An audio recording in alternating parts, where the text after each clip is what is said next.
Subversion, perversion, attention divert చేయడం, తమ చేతగానితనాన్ని subvert చేయడం, అట్లాగే పర్వర్ట్ రాజకీయాలు చేయడం. 3 ముక్కల్లో తేల్చాలంటే ఇదే ఈ రాష్ట్రంలో గత 2 సంవత్సరాలుగా జరుగుతున్న కాంగ్రెస్ పరిపాలనా తీరు. ఈరోజు నిజానికి ఫిబ్రవరి 1వ తేదీ ప్రతి సంవత్సరం కేంద్ర ప్రభుత్వం పెట్టే వార్షిక బడ్జెట్ ఫిబ్రవరి 1నే ప్రవేశపెడతారు. అట్లాంటి అతి ముఖ్యమైన ఈరోజు, ఎందుకంటే వీళ్ళకి తెలుసు 8+8 గుండు 0 అనేది కాంగ్రెస్ బీజేపీకి తెలుసు.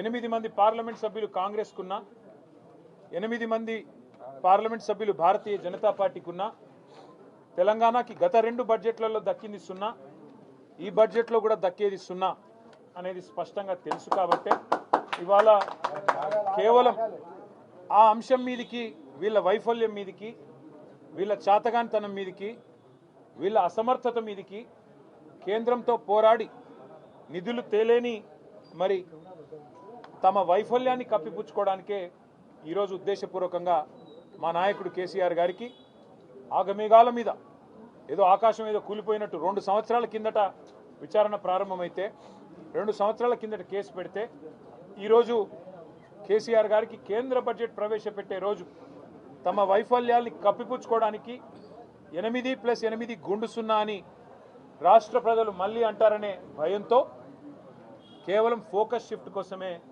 ఈరోజు ఇక్కడ కేసీఆర్ గారికి ఒక ఆదివారం పూట, అది కూడా విచారణ అని చెప్పి వారు ఎంబడబడ్డారు. నిజానికి ఈ సిట్ ఏదైతే ఉందో వారు చట్టాన్ని గౌరవించలేదు.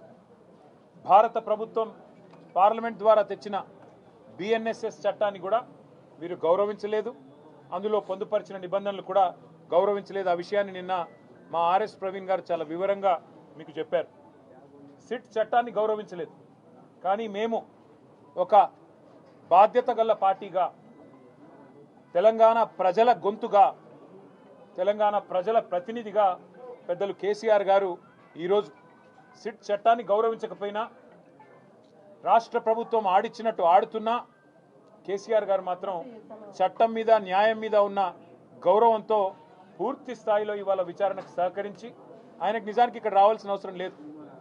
తాను నివాసం ఉండే చోటే నేను విచారణకు హాజరవుతాను అని చెప్తే ఏ కోర్టు అయినా వెంటనే తీర్పిస్తుంది, ఎందుకంటే గతంలో ఎన్నో ప్రెసిడెంట్స్ ఉన్నాయి. కానీ కేసీఆర్ గారు మాత్రం తాను ఏ తప్పు చేయలేదు కాబట్టి, మేము ఏ తప్పు చేయలేదు కాబట్టి నిజాయితీగా ఈరోజు వారు రావాల్సిన అవసరం లేకున్నా, అవసరమైతే న్యాయస్థానాన్ని ఆశ్రయించే అవకాశం ఉన్నా, చట్టాన్ని గౌరవించే ఒక రాజ్యాంగబద్ధమైన పదవిలో ఉన్న గౌరవ ప్రతిపక్ష నాయకుడిగా, తెలంగాణ తొలి ముఖ్యమంత్రిగా, గౌరవ ప్రజాప్రతినిధిగా వారు ఈరోజు సిట్కి సంపూర్ణంగా సహకరించారు. వారు అడిగిన ప్రతి ప్రశ్నకి స్పష్టంగా కుండబద్దలు కొట్టినట్టుగా సమాధానం ఇచ్చారు. ఈ రోజుతో నాకు అర్థమైన కాడికి, నాకు తెలిసిన కాడికి, మరి ఈ రాష్ట్రంలోని పోలీస్ యంత్రాంగానికి, ముఖ్యంగా ఈ రాష్ట్ర డీజీపీకి, సిట్కి నాయకత్వం వహిస్తున్న పెద్దలకి ఒక విషయం తేటతెల్లమైందని నేను అనుకుంటా ఉన్నా. అసలు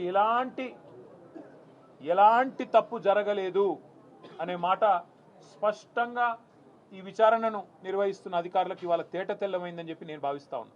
ఎందుకంటే నిజానికి ఏ తప్పు జరగలేదు, ఏ తప్పు ఎక్కడా కూడా మా ప్రభుత్వం ఎన్నడూ చేయలేదు. ఎన్నో పుకార్లు, ఎన్నో నీలాపనిందలు, ఎన్నో రకాల కథనాలు, ఎన్నో రకాల అపోహలని ప్రజల్లో సృష్టించే విధంగా గత 2 సంవత్సరాలుగా లీకుల రూపంలో ఇస్తూ ఇవాళ ఈ కాంగ్రెస్ పార్టీ పెద్దలు ఏదైతే పైశాచికానందం పొందుతా ఉన్నారో ఈ రోజుతో దానికి ఫుల్ స్టాప్ పెడతారని మేము ఆశిస్తూ ఉన్నాం. మీడియా కూడా దయచేసి నా ప్రార్థన, ప్రతిసారి విచారణ జరగంగానే మీ దగ్గరికి ఏదో లీకుల రూపంలో పంపుతారు. ఆ లీకులను దయచేసి విశ్వసించకండి. ఆ లీకులు ఎటుపడితే అటు బాధ్యతారాహిత్యంగా ఏవైతే ఇవాళ కావాలని, నిజంగానే ఏమైనా చెప్పేది ఉంటే స్పష్టంగా స్టేట్మెంట్ ఇవ్వచ్చు.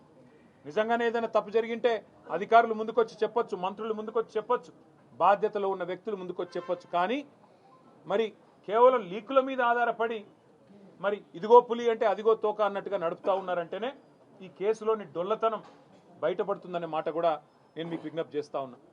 మరి పరిస్థితులు ఇట్లా ఉంటే ఒకవైపు కేంద్ర బడ్జెట్లో రాష్ట్రానికి అన్యాయం జరిగితే కేంద్రం కనీసం ఎంగిలి మెతుకులు కూడా మనకు విధించకపోతే బాధ్యతలో ఉన్న మంత్రులు బాధ్యతలో ఉన్న ముఖ్యమంత్రి గారు ఎక్కడుండాలా, ఏం చేయాలి? ఈరోజు మంత్రులేమో కేసీఆర్ గారిని తిరుగుతూ ఉన్నారు, ముఖ్యమంత్రి గారేమో గాలి తిరుగుడు తిరుగుతూ ఉన్నాడు.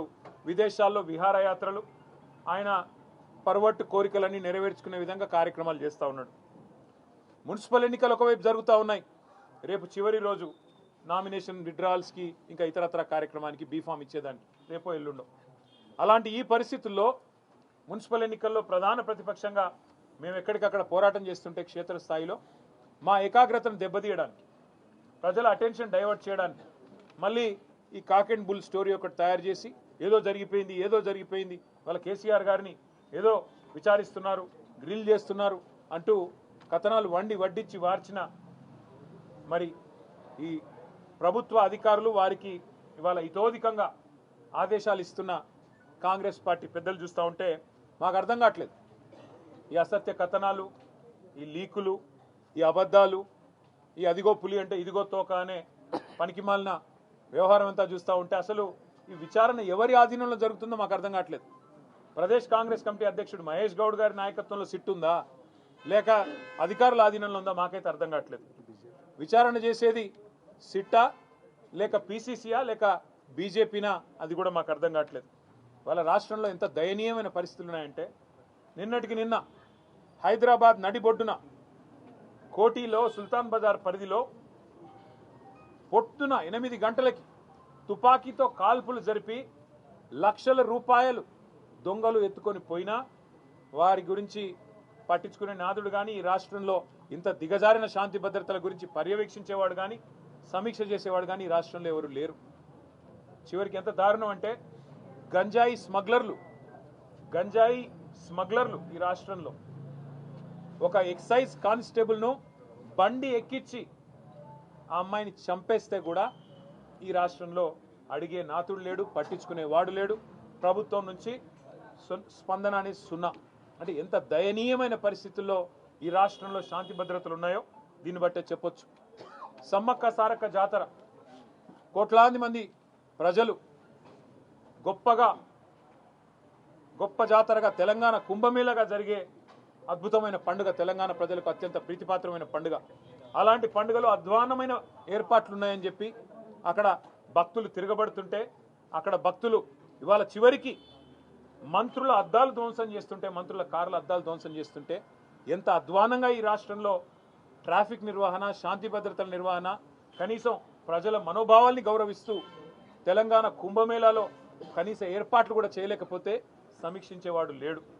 ఎక్కడున్నారయ్యా ముఖ్యమంత్రి గారంటే గాలి మాటలు మాట్లాడుతూ గాలి తిరుగుడు తిరుగుతూ ఉన్నారు, రాష్ట్రంలో మాత్రం లేరు. ఇవాళ మాకు అర్థమైంది ఏంటంటే ఈ వ్యవహారం మొత్తం చూస్తుంటే గత వారం రోజులుగా కాలక్షేపం ఏదైతే చేస్తున్నారో, ముఖ్యమంత్రి గారు తిరిగి తెలంగాణలో వచ్చే వరకు మరి గతంలో ఓ సినిమా వచ్చింది, హిట్ 1, హిట్ 2, హిట్ 3 అని 3 భాగాలుగా. అట్లాగే సిట్ 1, సిట్ 2 అని చెప్పి టైంపాస్ కార్యక్రమం చేస్తూ ఉన్నారు. ఎందుకు చేస్తున్నారో వారికే తెలవాలి, మాకైతే తెలియదు. కేవలం ఏదో జరిగిపోయినట్టు ఇదిగో పులంటే అదిగో తోక అని ఒక డ్రామా తప్ప ఏమీ లేదు. ఒకటి మాత్రం చివరిగా నేను చెప్పదలుచుకున్నా, కేసీఆర్ గారి మీద బురద జల్లాలి అనుకుంటే అది సూర్యుడి మీద ఉమ్మేయడమే అవుతుంది. అది తిరిగి వచ్చి తమరి ముఖం మీదే పడుతుంది రేవంత్ రెడ్డి గారు, ఇది గుర్తుపెట్టుకోండి.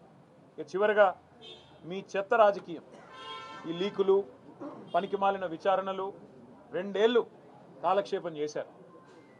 50-60 ట్రిప్పులు కొట్టినట్టున్నారు ఢిల్లీకి. ప్రతి వారం ఢిల్లీకి పోవాలి, కాంగ్రెస్కు మూటలు సమర్పించుకోవాలి. కాంగ్రెస్కు మూటలు ఇవ్వకపోతే కాంగ్రెస్ పెద్దలకు మీ సీటు పోతుంది. అట్లాగే ఢిల్లీలో ఉండే బీజేపీ పెద్దలను అర్ధరాత్రి దొంగరాత్రి వెళ్ళి కాళ్ళు పట్టుకోవాలి, నా కేసులు దయచేసి పెట్టకండి, దయచేసి నేను అవసరమైతే భవిష్యత్తులో మీతో కలిసి నడుస్తా అని కాళ్ళు పట్టుకోవాలి. ఇది ఒకటే మీకు తెలిసింది. ఈ 2 ఏళ్లలో మరి మీరు రాష్ట్రానికి సాధించింది ఏమన్నా ఉందా దయచేసి చెప్పాలని చెప్పి నేను రాష్ట్ర ప్రభుత్వాన్ని అడుగుతా ఉన్నా. బుద్ధి తెచ్చుకొని ఇప్పుడు అన్ని ట్రై చేశారు మీరు. కాళేశ్వరం అన్నారు, స్కామ్ అన్నారు. 93,000 కోట్లు ఖర్చు అయిన దానిలో 1,00,000 కోట్ల స్కామ్ అన్నారు. అట్లాగే ఫార్ములా ఈ కుంభకోణం అన్నారు. ఏదో